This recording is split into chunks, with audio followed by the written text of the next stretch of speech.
जैसा कि सवालों की श्रृंखला में 21 बेहद महत्वपूर्ण सवाल दिया गया था, उसमें हम दूसरे सवाल से यहाँ आपके सामने कंटिन्यू हो रहे हैं। दूसरा सवाल है कि एक थैले में, आइए काला वाला मार्कर ले लेते हैं, ब्लू पे काला अच्छा चलता है, कि एक थैले में 2 लाल, 4 पीली और 3 हरी गेंदे मिली हुई है। यादृच्छिक उसमें से लाल गेंद निकालने की प्रायिकता और पीली गेंद नहीं निकालने की प्रायिकता।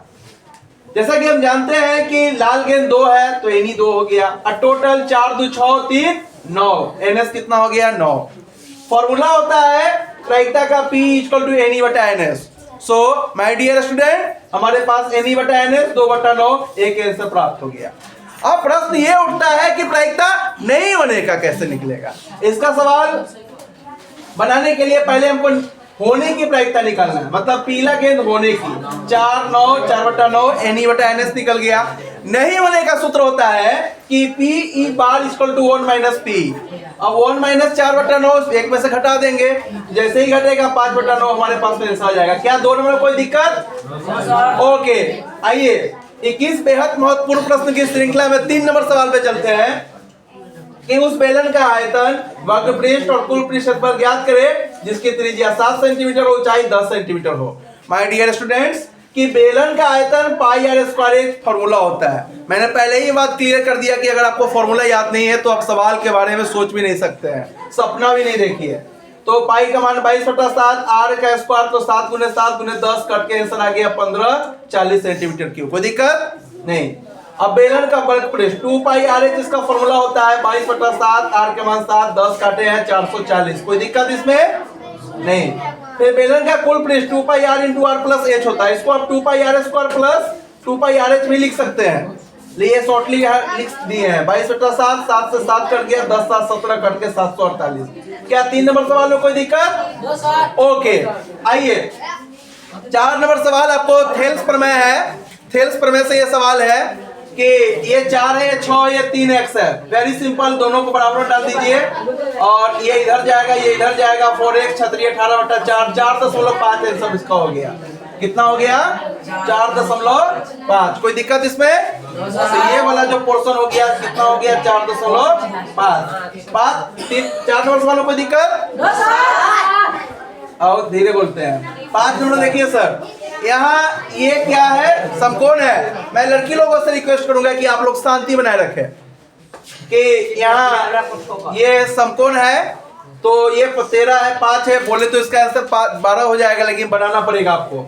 क्या कर्ण के वर्ग में से आपको ये वाला इसका वर्ग घटाना होगा। तो 13 में से 169 25 घटा 12, आपका आंसर आ गया सेंटीमीटर। ये कितना हो गया?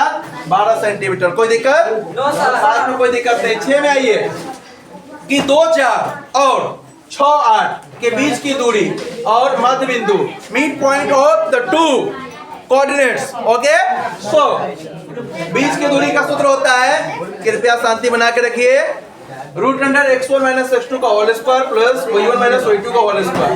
यहाँ मान डाले x1 x2 का, y1 y2 का, 2 - 6 4 - 8 है -4 का स्क्वायर। यहाँ मैं एक बात आपको जोड़ना चाहता हूँ कि अगर माइनस का वर्ग करते हैं तो वो प्लस हो जाएगा। तो यहाँ -4 का वर्ग होगा तो ये 16 और ये 16 16 16 32 और इसमें से 4 √2 हमारा हो गया। और ये क्या हो गया? इकाई। क्या हो गया? इकाई, इकाइयां। इंग्लिश में इसको आप यूनिट्स लिख सकते हैं, ये लिखना जरूरी है। अब मध्य बिंदु मिड पॉइंट दोनों को जोड़ दीजिए, एक कट गया 4 और ये कट गया 6, 4 6 x1 + x2/2 y1 + y2/2। Very easy. क्या इसमें आप कोई दिक्कत 6 में? ओके, आइए 7 नंबर सवाल। ये त्रिभुज के क्षेत्रफल और केंद्रक से जुड़ा हुआ सवाल है। This is the very complicated question. बच्चों को ऐसे सवाल अगर समय कम हो और तो इसे बचना चाहिए, इसके जगह किसी और सवाल के ऑप्शंस को ले सकते हैं, लेकिन अगर जिनका डीप फोकस है वो इस सवाल को बना सकते हैं। जैसा कि आप देख रहे हैं कि x1 का मान 2 है, y1 का मान 3 है, x2 का मान 5 है, y2 का मान 7 है और ये -3 और ये -4 है। आइए डाटा हमारे पास में है, अब डाटा को हम टाटा करते हैं कि त्रिभुज का क्षेत्रफल 1/2 x1। इसको याद करने का मैंने एक तरीका बताया था, 23 31 12। इसको अगर आप ध्यान रखते हैं तो इसको आप याद कर सकते हैं। यहाँ हम मान डाल रहे हैं तो x1 का मान हम लेके यहाँ डाल दिए हैं क्या? 2, y2 का मान यहाँ डाल दिए हैं 7, माइनस पहले से है, y3 का अपना माइनस है, 7 4 11, 11 दूना 22, यहाँ तक कोई दिक्कत नहीं है। फिर यहाँ x2 का मान लेके डाले हैं, कितना डाले हैं 5, y3 का मान यहाँ -4 है, y1 का मान यहाँ जो है 3 है, -7, 7 बचे 35, -35, यहाँ तक कोई दिक्कत नहीं है। अब उसके बाद यहाँ x3 का मान कितना -3 है, y1 का मान 3 है और y2 का मान 7 है, 7 गया -4, 4 12 प्लस 12, कोई दिक्कत नहीं है।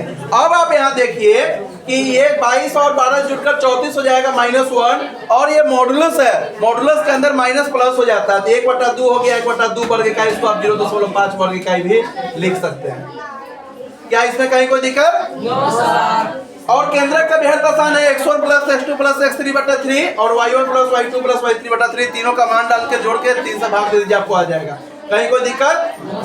चलिए, तो मैं इसी वीडियो के साथ आज की कार्यवाही यहीं पर स्थगित करता हूँ। गुड बाय, टेक केयर, आपका दिन शुभ हो, हैव अ नाइस डे, जय हिंद।